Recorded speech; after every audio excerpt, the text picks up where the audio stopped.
Déclaration politique des membres de l'UDPS, anciens membres des cabinets du premier vice-président de l'Assemblée nationale, professeur André Mbata Betoukou-Messou. Nous, membres de l'Union pour la démocratie et le progrès social, l'UDPS, recommandé en 2022 pour rendre service à l'Assemblée nationale au cabinet du premier vice-président, cabinet confié au parti en vue de son rayonnement sur la scène nationale. Venons à ce jour jeter un discrédit de la manière la plus amère à celui qui la charge a été confiée. Nous avons dit le professeur André Mbata. En effet, et en résumé, nous notons ceci. Plutôt que d'être formés sur le fonctionnement d'un cabinet politique dans plusieurs fonctions de nos affectations, nous avons regretté d'être écartés des activités principales liées à nos fonctions respectives. Par exemple, un conseiller aux affaires parlementaires jamais invité à couvrir les audiences accordées aux honorables députés ou aux délégations parlementaires étrangères, ni même à effectuer des innombrables missions dans le cadre de la diplomatie parlementaire. Un conseiller politique jamais associé aux rencontres et consultations avec les partis politiques ou au règlement des conflits dans les pays, surtout en province.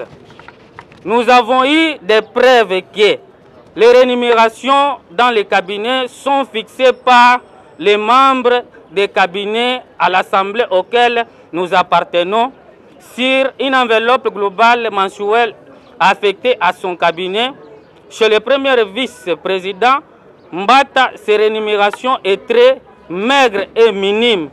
Certains d'entre nous ne parvenaient pas même à nouer les 2 bouts de mois à ce qui concerne quoi? Les transports.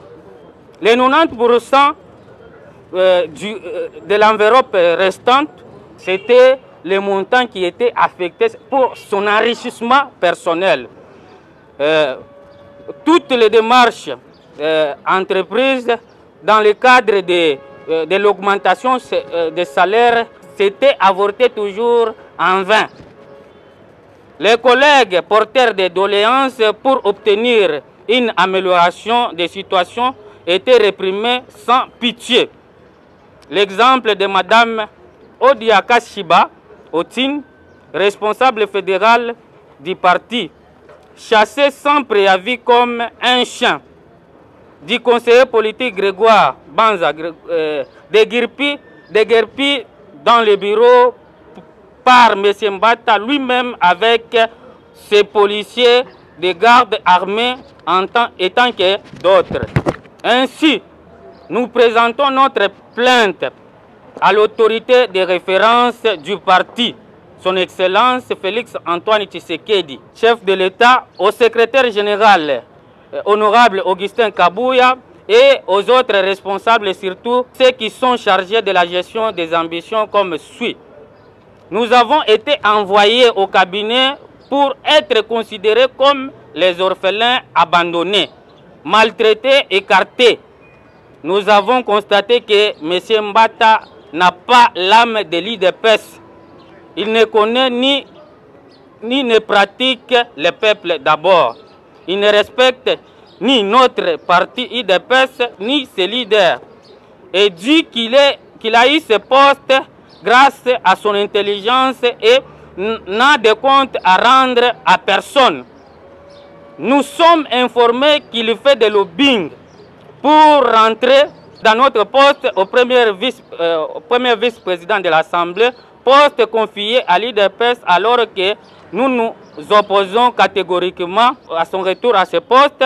Nous n'allons pas accepter et nous demandons à la hiérarchie du parti de trouver un autre membre pour assumer ses fonctions du premier vice-président de l'Assemblée nationale avec un cœur humain et pratiquer l'âme de la social-démocratie. Je vous remercie. Ce monsieur-là ne connaît pas l'UDPS. Il n'a pas le sang des combattants de l'UDPS. Et même Etienne Tshisekedi, là où il est, il a beaucoup regretté pourquoi Mbata a occupé ces postes-là. Vraiment, nous allons nous battre.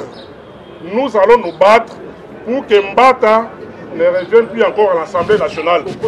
Et qu'il n'occupe pas encore un poste. Nous avons des intellectuels au niveau du parti. Mbata est arrivé à l'UDPS en 2018, avant les élections de 2018.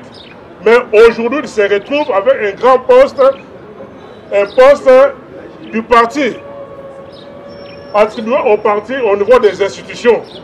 Et quand les combattants sont envoyés là-bas, il les maltraite. Lui ne voit que son enrichissement personnel, pas les autres. C'est un monsieur qu'on ne peut pas considérer à l'UDPS. Pour moi-même, je prends l'engagement de mobiliser tous les combattants pour ne pas mettre Mbata dehors. Il n'est pas sérieux, M. Mbata n'est pas sérieux. Et nous demandons au chef de l'État de ne pas considérer ce monsieur-là. C'est un bavard. Arrêtez, il n'est pas politique, c'est un bavard. C'est un bavard. Nous sommes les combattants, nous avons combattu dans ce parti. Nous avons besoin de conserver le pouvoir le plus longtemps possible, mais pas avec les antivaleurs. Mbata, c'est un antivaleur, je vous dis, c'est un antivaleur. Oui. Ne voyez pas l'apparence extérieure. C'est un antivaleur. Nous demandons au chef de l'État de ne plus lui donner confiance parce que c'est un monsieur qui est venu à l'UDPS pas parce qu'il aime l'UDPS, mais c'est pour profiter de ce que l'UDPS a. C'est-à-dire, aujourd'hui nous sommes au pouvoir, il en profite. Demain, si nous n'avons pas le pouvoir, il va aller ailleurs.